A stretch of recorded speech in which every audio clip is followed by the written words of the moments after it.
Alhamdulillah alladzi ja'ala lakumul arda firasan was samaa'a binaa'a wa anzala minas samaa'i maa'an fa akhraja bihi minas samarati rizqan lakum fala taj'alu lillahi andadan wa antum ta'lamun.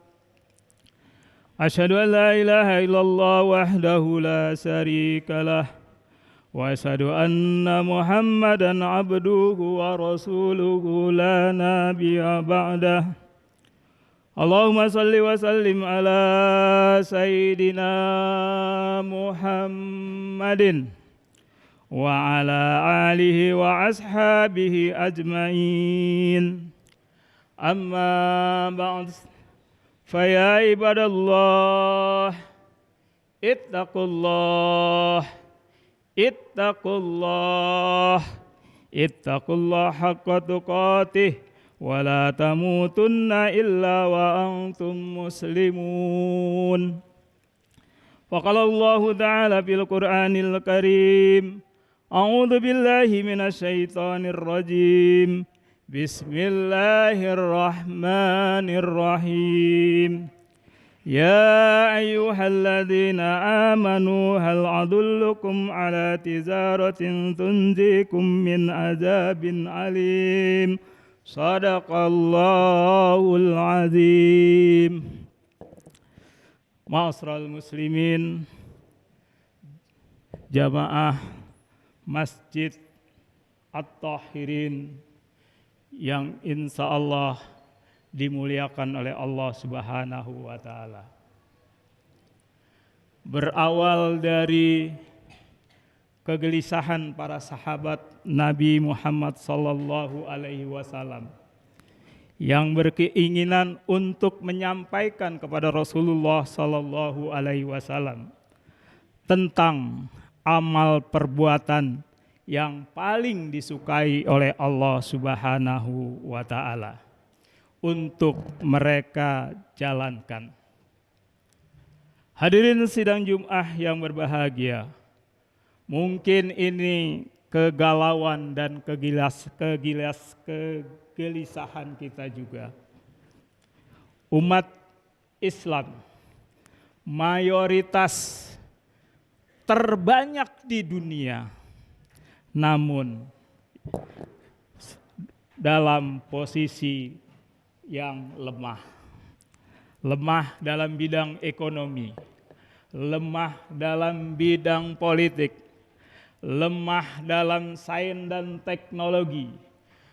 Penguasaan aset-aset negara banyak dimiliki oleh non-muslim, padahal umat Islam di Indonesia terbanyak di Indonesia, bahkan di seluruh dunia. Ini barangkali yang menjadi kegalauan kita. Ada apa hubungan kita dengan Allah Subhanahu wa Ta'ala? Seorang filosof dan juga ahli kedokteran dunia, Ibnu Sina, mengatakan dalam hubungan kepada Allah Subhanahu wa Ta'ala ada 3 tipe. Tipe yang pertama adalah tipe sebagai seorang pekerja. Ini agak nakal. Seorang pekerja, dia akan bekerja dengan lebih baik, lebih profesional, manakala ditunggui dan dilihat oleh pimpinannya. Namun, ketika pimpinannya tidak ada, seorang pekerja sering sekali berbuat tidak profesional. Ini adalah level hubungan Allah Subhanahu wa Ta'ala dengan manusia yang paling terendah. Lanjut, menurut Ibnu Sina, yang kedua adalah hubungan Allah dan manusia dan Allah itu seperti seorang pedagang. Seorang pedagang tentu saja ia akan mengambil keuntungan yang sangat besar dengan modal sekecil-kecilnya. Dan yang ketiga, menurut Ibnu Sina, hubungan manusia dengan Allah itu seperti ibu dan anak. Ini yang tingkatnya paling tinggi, di mana seorang ibu tentu saja tidak akan membiarkan anaknya sengsara. Dia akan bekerja keras bagaimana anaknya hidup dengan senang, walaupun dirinya menjadi korban. Hadirin sidang Jum'ah yang berbahagia. Di dalam hubungan yang ketiga ini, ya, terekam dalam surah As-Saff ayat 10, yaitu kita ambil hubungan manusia yang paling tengah sebagai pedagang. Ya ayyuhalladzina amanu hal adulukum ala tizaratin tunzikum min azabin alim. Hai orang-orang yang beriman, maukah engkau, maukah kamu, maukah semuanya aku tunjukkan, kata Allah, perdagangan yang menyelamatkan kamu dari azab yang sangat pedih, dari siksa yang sangat pedih. Perdagangan ini, bisnis dengan Allah ini, salesmennya Rasulullah Sallallahu Alaihi Wasallam tidak akan merugi, bahkan mendapatkan keuntungan dan terhindar dari azab yang pedih. Hadirin sidang Jumat yang berbahagia, syarat pertama bisnis dengan Allah adalah percaya. Kalau kita bisnis tidak saling percaya, tentu saja bisnis itu tidak akan berjalan dengan lancar. Tu'minuna billahi wa rasulih, beriman kepada Allah dan Rasulnya, percaya kepada Allah dan Rasulnya bahwa Allah itu Esa, Allah Maha Kuasa, Allah Maha membantu hamba-hambanya yang bekerja keras. Dan tu'minuna wa rasulih, yaitu beriman kepada Rasulnya, beriman untuk menghidupkan sunnah-sunnahnya, sunnah-sunnah yaitu yang dikerjakan oleh kita semua. Hadirin yang berbahagia, syarat pertama itu adalah percaya kepada Allah dan Rasulnya.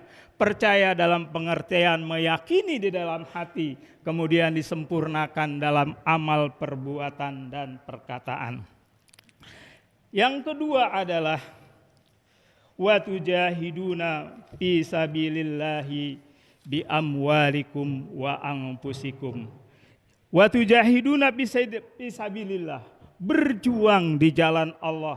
Berjuang adalah mencurahkan segenap seluruh kemampuan yang dimiliki, itu namanya berjuang. Yang pertama adalah dengan harta. Seringkali kita dalam perjuangan mengharapkan imbalan, tetapi itu dalam perjuangan adalah yang pertama adalah kita harus mengeluarkan harta kita, walaupun semampu apapun yang kita miliki, kita pergunakan dalam perjuangan.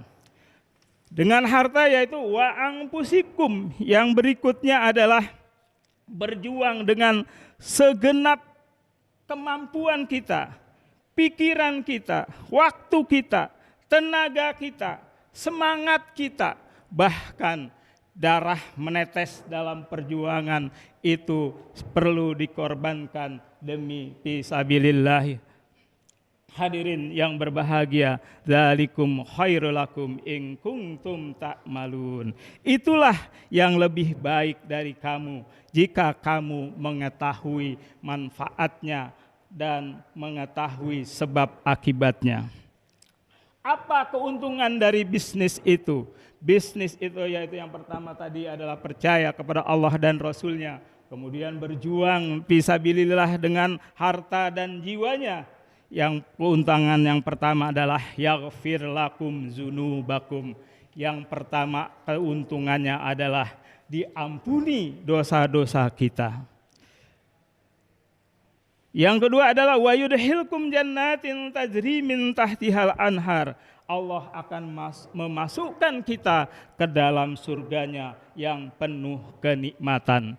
Itu keuntungan kalau kita berbisnis kepada Allah Subhanahu wa taala. Orang mungkin akan berpendapat, oh itu mungkin masih lama ya.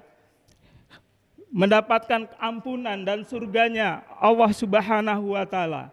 Ayat berikutnya disebutkan wa ukhra tuhibbunaha nasrum minallahi wa fathun qarib. Yang kedua adalah ada lagi karunia yang Allah tambahkan langsung di dunia selain ampunan dan surga yang akan dijanjikan, nasrum minallahi wa fathum qarib. Di antaranya adalah pertolongan Allah, dan Allah akan memenangkan jika kebahagiaan itu adalah merupakan bagi orang yang menang dalam melakukan perjuangan itu.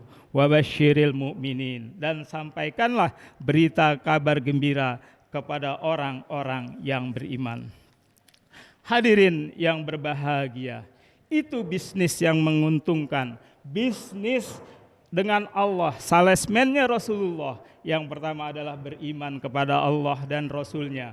Yang kedua berjuang fisabilillah dengan mengorbankan harta bendanya dan jiwanya, dan keuntungannya diampuni oleh Allah dan akan mendapatkan kemenangan dalam waktu yang dekat. Tentu saja ada bisnis yang rugi. Bisnis yang rugi apa? Ketika kita mengorbankan jiwa, mengorbankan harta untuk membantu musuh-musuh Allah. Itu bisnis yang sangat rugi. Mungkin dia mendapat jabatan, mungkin mendapatkan keuangan, tapi dibandingkan bisnis yang kita lakukan dengan Allah yang akan diterima adalah surga, tentu saja bandingannya sangat jauh sekali. Sehingga bisnis itu sangat merugi bila di luar fisabilillah. Hadirin yang berbahagia, orang-orang musuh-musuh Islam itu, jangan salah, mereka juga berjuang. Mereka bahkan mengeluarkan dana yang tak terbatas. Mereka juga mengerahkan segala tenaga, pikiran, dan semangatnya untuk melawan orang-orang umat Islam. Kita lihat di dalam Perang Dunia Kedua, kita kenal dengan Perdana Menteri Inggris yang bernama Winston Churchill. Dia berhadapan dengan pasukannya, kemudian memanggil beberapa pasukan untuk menangkap ikan di dalam kolam. Prajurit itu menangkap ikan di dalam kolam, tetapi mengalami kesulitan karena kolamnya begitu dalam. Lalu Winston Churchill disuruh mengeringkan kolam itu, sehingga keringlah airnya. Dengan mudah ikan itu dapat ditangkap karena ia menggelepar-gelepar. Lalu Winston Churchill mengatakan, kalau kita ingin mengalahkan umat Islam, maka keringkanlah imannya, keringkanlah akidahnya, jauhkan dari Al-Quran, jauhkan dari hadis, seperti orang-orang itu seperti ikan yang bergelepar-gelepar tanpa air, mudah sekali untuk dikalahkan. Hadirin sidang Jumat yang berbahagia, itulah yang harus kita perjuangkan. Yang pertama adalah beriman kepada Allah Subhanahu wa Ta'ala, dan kita cari orang-orang yang memenuhi kriteria itu. Kita lalu berjuang dengan harta, benda, dan jiwa kita. Kemudian kita akan mendapatkan ampunan, akan mendapatkan surga, dan akan mendapatkan pertolongan dan kemenangan yang akan dekat ini. Hadirin sidang Jumat yang berbahagia, demikian khutbah Jumat yang sangat singkat ini, semoga ada manfaatnya bagi kita semua. A'udzubillahi minasyaitonirrajim. Bismillahirrahmanirrahim. Wal asr innal insana lafi khusr illal ladzina amanu wa amilus solihati wa tawasaw bil haqqi wa tawasaw bis sabr. Barakallahu wa lakum bil Qur'anil azim wa nafa'ani wa iyyakum bima fihi min ayatil wa dzikril hakim wa taqabbala minni wa minkum tilawatahu innahu huwat tawwabur rahim.